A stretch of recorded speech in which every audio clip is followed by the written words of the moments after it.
નમસ્કાર દર્શક મિત્રો, હું જયશ્રી પરી ગુજરાત દર્શન સમાચારમાં આપનું સ્વાગત કરું છું.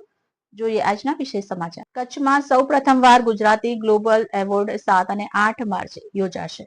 ગુજરાતની સંસ્કૃતિને ઉજાગર કરતું એક્ઝિબિશન યોજાયું હતું. ગુજરાતી કલા, સંસ્કૃતિ અને સર્જનાત્મક પ્રતિભાને વૈશ્વિક સ્તરે ઉજાગર કરવા માટે એક નવી અને મહત્વપૂર્ણ પહેલ રૂપે ગ્લોબલ ગુજરાતી એવોર્ડ્સની પ્રથમ આવૃત્તિનું સત્તાવાર લોન્ચિંગ કરવામાં આવ્યું. આ એવોર્ડ્સનું આયોજન AR9 હોલિડે પ્રાઇવેટ લિમિટેડ દ્વારા કરવામાં આવી રહ્યું છે, જેમાં 7 માર્ચે કલ્ચરલ નાઇટ અને 8 માર્ચે ભવ્ય એવોર્ડ નાઇટનું આયોજન કરવામાં આવ્યું છે. ગુજરાતના વૈશ્વિક ઓળખ ધરાવતા સ્થળ કચ્છ યાત્રા રિસોર્ટ ધોરાડો કચ્છના સફેદ રણ ખાતે કરવામાં આવશે. આ એવોર્ડના આયોજન અંગે ડાયરેક્ટર તથા કચ્છ યાત્રા રિસોર્ટના સ્થાપક અરવિંદ રૂપાલિયાએ અને હેતલ ઠક્કર દ્વારા પત્રકારોને માહિતી આપી હતી. આ પ્રતિષ્ઠિત એવોર્ડ્સનું સંચાલન અને માર્ગદર્શન હેતલ ઠક્કર, જીગર ચૌહાણ અને વિવેક ઠક્કર દ્વારા કરવામાં આવી રહ્યું છે. આ ગ્લોબલ ગુજરાતી એવોર્ડ્સ અંતર્ગત કલા, સંસ્કૃતિ, ક્રિએટર્સ, ફિલ્મ અને સંગીત ક્ષેત્રમાં ઉત્કૃષ્ટ યોગદાન આપનાર વ્યક્તિઓને 40થી વધુ કેટેગરીઓમાં સન્માનિત કરવામાં આવશે. રિપોર્ટ સંજીવ રાજપૂત, ગુજરાત દર્શન સમાચાર, અમદાવાદ. ગ્લોબલ ગુજરાતી એવોર્ડ 7મી અને 8મી માર્ચે કચ્છ યાત્રા રિસોર્ટ ધોરડો ખાતે યોજાવા જઈ રહ્યો છે.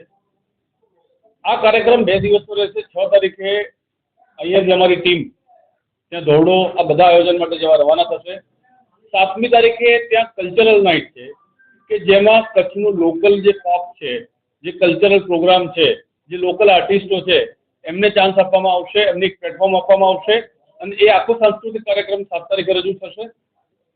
8 તારીખે સવારે જેટલા પણ આર્ટિસ્ટો અમારી સાથે આવ્યા છે એમને અમે કચ્છ યાત્રા રિસોર્ટમાંથી કચ્છની ખરેખર યાત્રા કરવા લઈ જવાના છે કે જ્યાં રોડ ઓફ હેવન હોય, કચ્છનું રણ હોય કે કાળો ડુંગર છે, જે આજુબાજુનો એરિયા છે ત્યાં આગળ અમે એની મુલાકાતે લઈ જઈશું.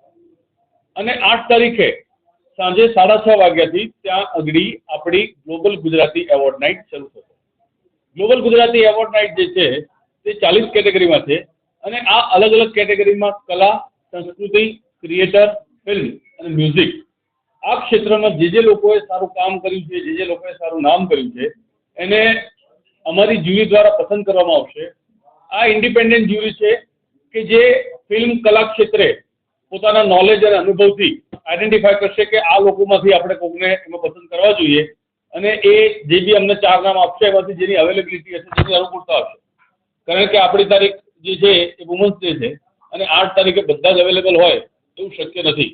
કારણ કે જે લોકો કલાકાર છે એમને પણ કાર્યક્રમ હોય તો જેની જે પણ અવેલેબિલિટી મળશે એ પ્રમાણે અમે આઈડેન્ટિફાય કરી અને અમારી જે કેટેગરી છે ફિક્સ છે એ કેટેગરી પ્રમાણે અમે એ લોકોને અહીંયાથી લઈ જઈશું અને 8 તારીખે આ સુંદર ફંક્શન કરીશું. કેન્દ્રમાં ત્યાં ખાસ બોલિવૂડમાંથી ઘણા બધા લોકો આવશે જ.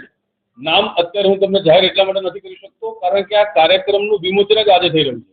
હજી આજથી લોકોને ખબર પડશે કે આવો કોઈ ગ્લોબલ ગુજરાતી એવોર્ડ થઈ રહ્યો છે, પણ આવનારા સમયમાં અમારા ઇન્સ્ટાગ્રામ અને ફેસબુક પેજ ઉપર જે લોકો આવવાના છે એને વિડીયો મૂકવામાં આવશે, એમના વિડીયો બાઇટ્સ આવશે, એમના ફોટોગ્રાફ્સ આવશે અને દરેકે દરેક લોકોને ખબર પડશે કે ત્યાં કયા કયા સેલિબ્રિટી